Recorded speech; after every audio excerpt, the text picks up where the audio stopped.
रामकृष्ण हरी सर्वांना. आता आहे ना आपल्या बघायला गेलं तर आपल्या 1720 ओव्यांपर्यंत वाचन करत आहे. आपल्या अजून 80 ओव्या 90 ओव्या आहेत. म्हणजे उद्या थोड्या घेऊया आणि परवा थोड्या घेऊया आणि मग आषाढी एकादशीला त्याची सांगता करूया. ठीक आहे. पण आता थोडासा वेळ आहे. तर ही जी ज्ञानेश्वरी आहे ना ती खूप जुनी असल्यामुळे त्याच्या मागे त्यांनी ना काही पौराणिक कथानके दिली आहेत. म्हणजे जुन्या काळी ज्या कथा सांगितल्या जायच्या ना ते माऊलींच्या ह्या ज्ञानेश्वरीमध्ये मला आता दिसत आहेत. म्हणजे त्यांनी लिहून ठेवले देतात. तर त्याच्यातल्या ना 5 कथा मी आता तुम्हाला वाचून दाखवते. ठीक आहे. वक्रतुंड महाकाय सूर्यकोटी समप्रभा निर्विघ्नं कुरु मे देव सर्वकार्येषु सर्वदा अलंकापुरी पुण्यभूमी पवित्रं तिथे नांदतो ज्ञान राजा सुपात्र तया आठवीता महापुण्यराशी नमस्कार माताजी सद्गुरु ज्ञानेश्वराशी. जन्मेजयाचे आवळलीला दोष हरले. अध्याय क्रमांक 1 मध्ये 37वा ओवी आहे.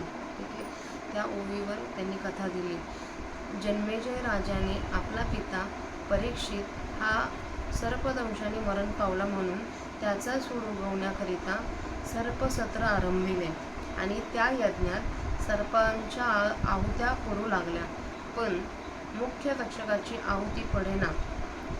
म्हणजे जन्मेजय राजा होता त्या राजाने आपल्या पिता परीक्षिताला सर्पाच्या दंशाने मृत्यू झाला. मग त्याचा सूड उगवण्याकरिता त्यांनी सर्पसत्र आरंभलं आणि त्या यज्ञात सर्पांच्या आहुत्या पडू लागल्या आणि मुख्य तक्षकाची आहुती पडेना. कारण त्याला इंद्राचे सहाय्य मिळाले होते. इंद्राने ब्राह्मण वेश धारण करून जन्मेजयाकडे याचना केली व तक्षकाला जीवनदान मिळाले. इंद्राने अशा रीतीने आपणास फसवले म्हणून त्याच्या मनात सर्व ब्राह्मण वर्गाविषयी तिरस्कार उत्पन्न झाला होता आणि त्याने त्यांना आपल्या राज्यातून हाकलून दिलं. त्या जन्मेजयाने ही हकीकत व्यासांना कळताच त्यांना अत्यंत वाईट वाटले. तर मग जन्मेजयाच्या घराण्याला व्यासांना फार अभिमान होता आणि त्या घराण्याचा उत्कर्ष आणि जय जयकार व्हावा अशी त्यांना फार इच्छा होती. म्हणून त्यांनी आपल्या 2 शिष्यांना जन्मेजयांच्या पूर्वजांचा इतिहास ज्याच्यात आहे असे भारत त्यास वाचून दाखवण्यासाठी पाठवले. परंतु जन्मेजयाने उन्मत्तपणाने त्या शिष्यांचा अपमान करून आपल्या पूर्वजांचीच निंदा केली. शिष्यांना त्याचा राग येऊन त्यांनी या तुझ्या निंदेमुळे तू कुष्ठरोगाने ग्रस्त होशील असा त्यांना शाप दिला. पुढे खुद्द व्यासांनी त्यास तू एका विशिष्ट दिशेला जाऊ नकोस, ती स्त्री भेटेल तिच्याशी लग्न करू नकोस, तिच्या सल्ल्याप्रमाणे वागू नकोस वगैरे उपदेश केला. परंतु त्या उपदेशाविरुद्ध वागून जन्मेजयाने विवाह केला व तो त्या राणीच्या सल्ल्यानुसार वागू लागला. राणीने सांगितल्यावरून पिपिलिका पर्वतावर त्याने नरयाग आरंभिला आणि त्या यज्ञात खुद्द इंद्राचीही आहुती पडण्याची पाळी आली. तेव्हा इंद्र भगवताला शरण गेला. भगवंताने यज्ञ करणाऱ्या 18 ब्राह्मणांना मोहिनी घातली आणि त्यामुळे यज्ञकार्य बंद पडून यज्ञकुंडी विझून गेली. हा प्रकार राजा राणी समजतात ती दोघे यज्ञ मंडपात आली आणि पाहतात तो ब्राह्मण निद्रिस्त आहे असे त्यास दिसले. राणीच्या सल्ल्यानुसार त्याने ब्राह्मणाच्या अंगावर थंड पाणी सिंचन केले. परंतु त्या जलकणांची भयंकर शस्त्रे होऊन त्या शस्त्रांनी ते 18 ब्राह्मण शतखंड झाले. तो जन्मेजय कुष्ठरोगाने व्यापला गेला. तो प्रकार पाहून जन्मेजय भयभीत होऊन दुःख करू लागला व त्याने व्यासांचा धावा केला. तू आपल्या पूर्वजांची निंदा केलीस आणि भारत ऐकले नाहीस म्हणून ही आपत्ती तुझ्यावर आली.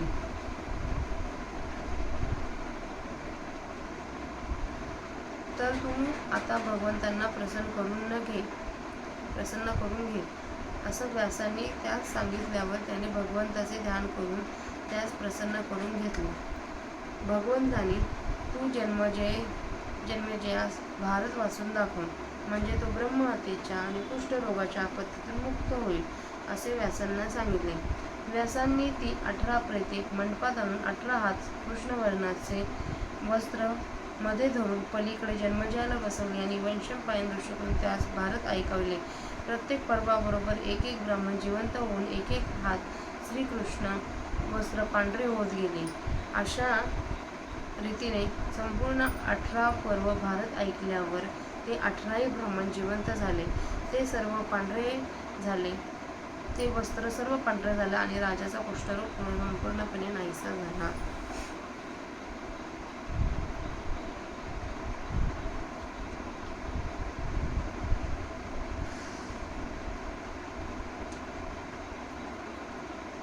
आता दुसरी कथा येते की टिटुभी चांचुवरी मापसुये सागरी. अध्याय 1 68 ओवी. एकदा एका टिटवीने आपली अंडी समुद्राच्या कडेला कपारीत नीट ठेवली होती. ती एका बेडकीने गिळली आणि ती बेडकी समुद्रात जाऊन बसली. तेव्हा टिटवा आणि टिटवी दुःखित होऊन समुद्राला आपली अंडी परत मागू लागली, परंतु समुद्र त्यांना ती देईना. तेव्हा त्या दोघांनी समुद्र कोरडा करून आपली अंडी मिळवण्याचा चंग बांधला. आपल्या चोचीने समुद्राचे पाणी ती उपसू लागली. असे कित्येक दिवस त्यांचे हे काम चालू होते. ज्ञानेश्वर महाराजांनी आपल्या गीतार्थाचा प्रयत्न या टिटव्यांनी समुद्र उपसण्यासारखा आहे असे विनयाने त्यावेळेस म्हटले.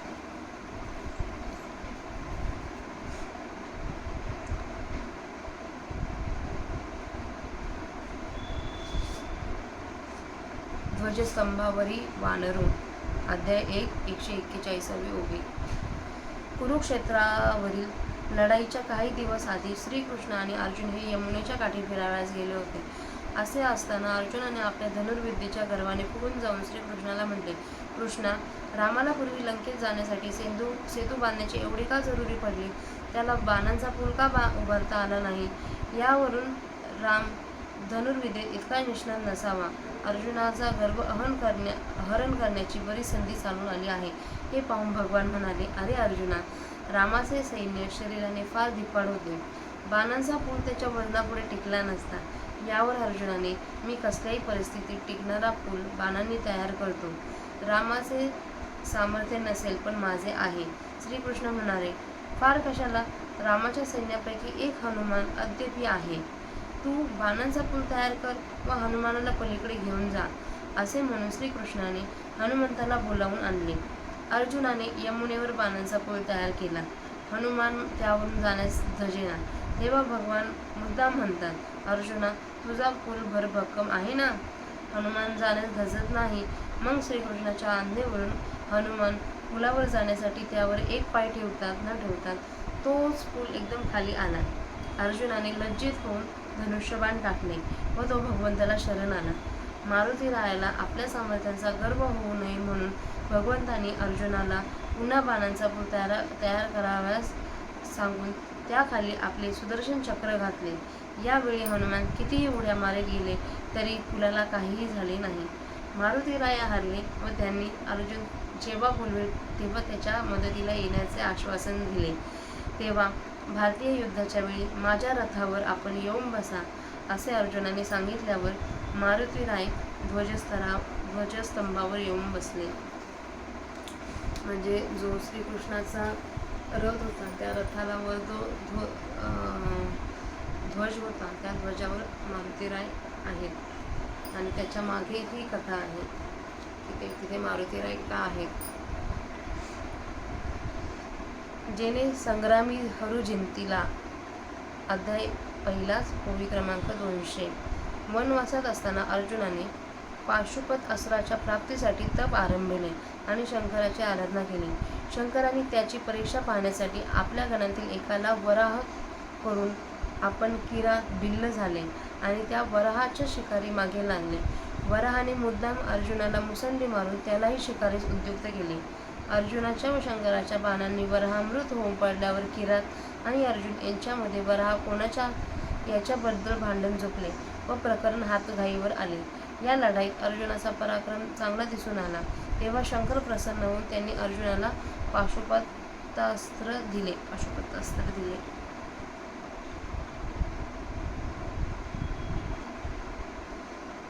अध्याय 1 ओवी क्रमांक 200. निवात कवचांचा ठाव फेडिला. प्रल्हादाचा भाऊ सम्राट याला निवांत आणि कवच असे 2 महापराक्रमी मुलगे होते. हे समुद्रतीरी राहत असून इंद्रालाही अजिंक्य झाले होते. तेव्हा इंद्राने यांना मारण्यासाठी अर्जुनाची मदत मागितली व त्याला सर्व युद्ध साहित्य पुरवले. हे राक्षस मायावी होते, तर अर्जुनाने मोठ्या हुशारीने त्यांना ठार केले व इंद्राकडून वाहवा मिळवली. अध्याय 2 ओवी क्रमांक 10. पवाडा तुवा केला गंधर्वासी. अर्जुनाने अनेक गंधर्वाचा पराक्रम केला आहे. एकदा अंगारपण नावाचा गंधर्व आपल्या स्त्रियांसह रात्री विलास करीत असता त्या बाजूने पांडव द्रौपदी स्वयंवरासाठी गुप्तपणे चालले होते. तेव्हा अंगारपणाने रात्री कोठे चालला म्हणून त्यांना वटवले व अडवून धरले. पांडवांनी त्याची समजूत काढण्याचा प्रयत्न केला, पण तो गंधर्वाला पटला नाही. तेव्हा अर्जुनाने त्याला युद्धास पाचारले व त्यात त्यांचा पराभव केला. तेव्हा त्या गंधर्वाने अर्जुनाला सूक्ष्म पदार्थदर्शक चाक्षुषी विद्या देऊन त्याच्याशी स्नेह केला. उत्तर दिशा जिंकण्याच्या मोहिमेत अर्जुनाने गंधर्वांना रक्षित असा देश जिंकल्याचे वर्णन सभापर्वात आहे. चित्रसेन गंधर्वापासून अर्जुनाने गीता नृत्यकला संपादन केल्या. त्या विराट गृही असताना त्यांनी उपयोगी पडल्या. तरी काय मी भस्मासुरू अर्जुन म्हणे. शंकराच्या अध्याय क्रमांक 2 38 घेऊन. शंकराच्या भस्मापासून एक राक्षस उत्पन्न झाला, म्हणून त्याचे नाव भस्मासूर असे पडले. त्याने शंकराची आराधना करून असा वर मिळवला की मी ज्याच्या डोक्यावर हात ठेवेन तो भस्म व्हावा. या वरामुळे उन्मत्त होऊन भस्मासूर सर्व प्राणीमात्रास फार त्रास देऊ लागला. एकदा भस्मासूर नारदांच्यावरच हा प्रयोग करण्यास प्रवृत्त झाला असता नारदांनी त्याचा नाश करण्याची युक्ती योजिली आणि त्यास सुचवले की आम्हा गरिबांना मारून काय मिळवशील? शंकराच्या डोक्यावर हात ठेवून त्यांना भस्म कर आणि सौंदर्यशील पार्वतीचा लाभ करून घे. हे ऐकताच भस्मासूर लोभाने ग्रस्त होऊन शंकराच्या मागे लागला. पुढे विष्णूंनी मोहिनीचे रूप धरून त्याचा नाश केला. या कथेस अनुसरून अर्जुन म्हणतो की देवा, ज्या गुरुजनांनी माझ्यावर उपकार केले आहेत त्यांच्यावरच उलटून मी भस्मासुरासारखं पाप करू काय?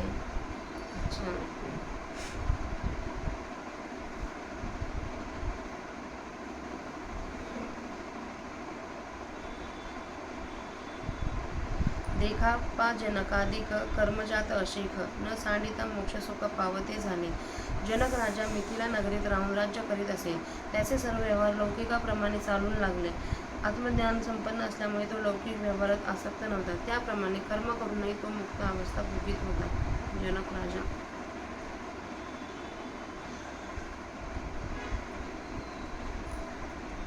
मृत गुरुपुत्र आणिला आणि तो तुवा पवाडा देखिला. कृष्ण आणि बलराम अवंती नगरीत राहत असलेल्या सांदीपनी नामक आचार्याजवळ धनुर्वेद शिकण्यासाठी राहिले. त्यांच्यापासून त्यांनी सर्व वेदांगींचाही पूर्ण अध्ययन केले. परत घरी जाताना आपणास कोणती गुरुदक्षिणा द्यावी असे सांदीपनांना कृष्णाने विचारले.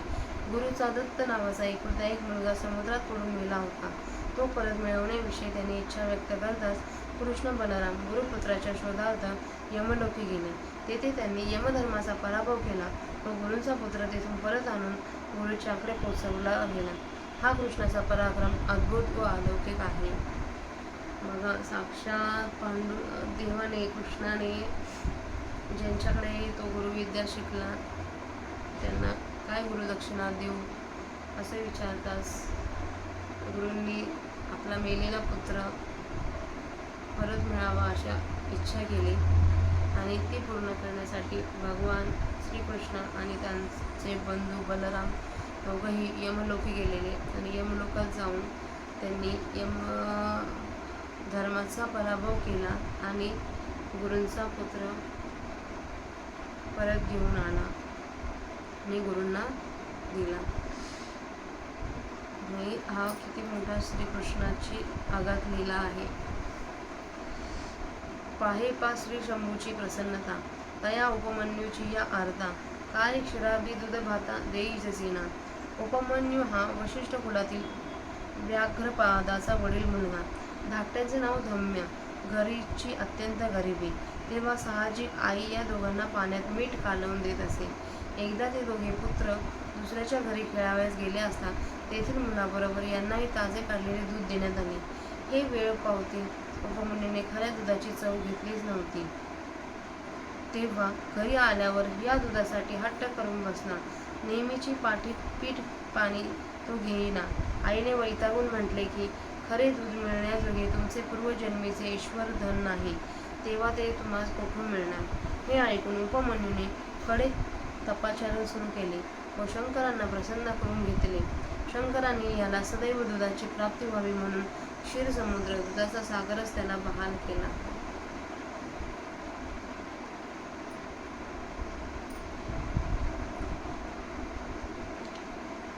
गरुडासारखे वाहने. विष्णूचे वाहन अत्यंत गतिमान असे गरुड होय. हा गरुड काश्यप ऋषींनी विनतेच्या पोटी झालेला दुसरा मुलगा. यांनी स्वर्गलोकीहून अमृत आणून दिले व आपल्या आईला सवतीच्या दास्यातून मुक्त केले. अमृत वाहून नेत असताना याने त्यातील एक बिंदूही चाखला नाही.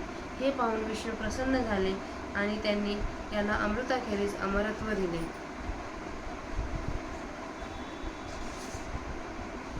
त्याने विष्णूची सेवा करण्याची तीव्र मनीषा दाखवली. तू माझा वाहन व्हावेस असे विष्णूने त्यास सांगितले. मी सुदामाचिया सोडी गाठी पवया लागे. आता इथं सुदामा आणि श्रीकृष्ण यांच्या मैत्रीचं वर्णन केलं. एकदा ऐकूया आपण. अध्याय 9 मध्ये ओवी क्रमांक 394. सुदाम नावाचा एक अत्यंत दरिद्री ब्राह्मण कृष्णाचा बालपणाचा मित्र होता. कृष्ण द्वारकेत वैभवाच्या शिखरी पोचले तरी हा दारिद्र्यात दिवस काढीत होता. पण कृष्णाजवळ काही याचना करावी असे त्याच्या मनात सुद्धा येईना. बायकोने अनेक वार आग्रह केल्यावर हा कृष्णाकडे जाण्यास तयार झाला. बरोबर काही भेट घेणे आवश्यक, पण जवळ तर काही नाही.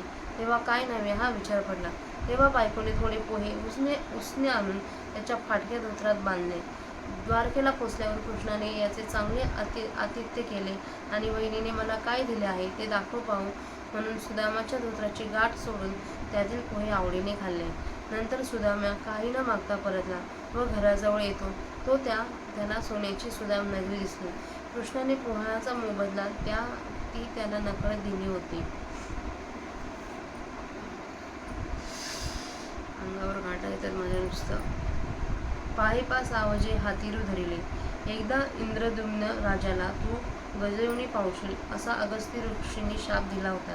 तसा शाप देव ऋषींनी उहू गंधर्वास दिल्या कारणाने तो नरक झाला होता. या दोघां पशूंची पुष्कर तीर्थावर अचानक गाठ पडली तेव्हा नकराने गजाला धरले. आता आपण वाचत नाही हे पाहून गजेंद्राने विष्णूचा धावा मांडला आणि ज्याला अर्पण करण्याकरिता आकर्षे म्हणून एक कमलपुष्प सोंडेने तोडून वाहिले तेव्हा विष्णू प्रसन्न होऊन त्याला सोडवण्यासाठी गरुडावर बसून आला व नकराला मारून भगवंताने गजेंद्राला मुक्त केले व त्याबरोबरच नक्रही विष्णू स्पर्शाने शापमुक्त झाला.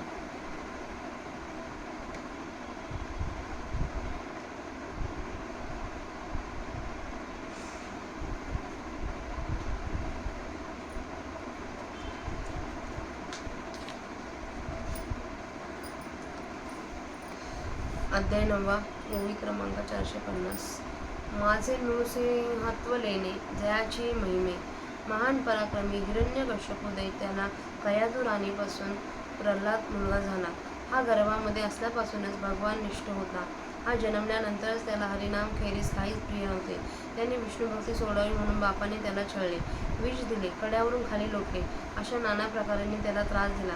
परंतु प्रल्हाद भक्ती करण्याचे सोडिना. त्याच्या बापाने त्याला विष दिले पण ते त्यास बाधा करू शकले नाही, कारण भगवानच विष होत राहिले. शेवटी तुझा देव कोठे आहे तो दाखव म्हणजे त्याला ठार करतो असे बापाने विचारतात. देव जगात सर्वत्र भरला आहे असे प्रल्हादाने उत्तर दिले. सर्वत्र भरला आहे तर या खांबात आहे का असे म्हणून खांबावर लाथ मारताच त्यातून विष्णूचा नरसिंह अवतार प्रकट झाला. या हिरण्यकश्यपूने ब्रह्मदेवापासून असा वर मिळवला होता की घराच्या आत बाहेर दिवसा रात्री नर आणि पशु, शस्त्र आणि अस्त्र सजीव आणि निर्जीव पदार्थ इत्यादिकापासून मला मृत्यू नसावा. या वरामुळे आपण मृत्यूपासून निर्भय आहोत असा तो समजवता. संध्याकाळी उंबरावर बसून नखांनी नरसिंहरूपिणी विष्णूने त्याला ठार मारले व प्रल्हादाचे रक्षण केले. प्रल्हाद चरित्र इतकं पावन आहे की ते वर्णिल्याने ईश्वर भक्तीपासून मिळणारे फळ मिळते.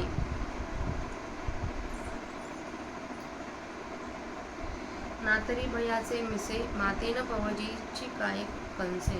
कोणत्याही बुद्धीने माझी भक्ती केली असता मी पावतो असे सांगताना भगवान अनेक भक्तांची उदाहरणे देत आहेत. यदुकुलातील उग्रसेन राजाचा पुत्र कंस याला देववाणीने बजावले की तुझी चुलत बहीण देवकी हिचा 8वा मुलगा तुला मारेल. तेव्हा कंसाने देवकीला बंदीत ठेवून तिची 7 मुले मारली. पण 8व्याच्या वेळी देवकीचा पती वसुदेव याने मुलगा जन्मताच तो गोकुळात पोचविला. पुढे कंसाला हे कळून त्याने गोकुळात वाढणाऱ्या कृष्णाला मारण्यासाठी अनेक राक्षस पाठवले. शेवटी अक्रूराला पाठवून कृष्णाला मथुरेत आणले आणि त्याच्यावर अंगावर बलवान मल्ल सोडले. कृष्णाने त्यांना मारून कंसाचाही शिरच्छेद केला. या कंसाला जळीस्थळी काष्टीपाशाने आपले वैरी कृष्ण दिसत असे.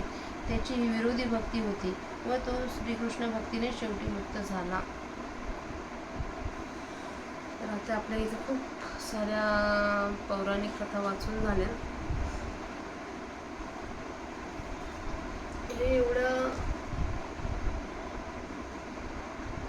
1964 साली ज्ञानेश्वरीचं आवर्तन आहे. ह्यावेळी आपण लिहून ठेवले ह्या कथा वगैरे. ह्याच आपण कीर्तनात वगैरे ऐकत असतो. तर झालेली सेवा पांडुरंगाच्या चरणी अर्पण करूया. श्रोत्यांच्या चरणी अर्पण करूया. माझ्या आईवडिलांच्या चरणी अर्पण करते.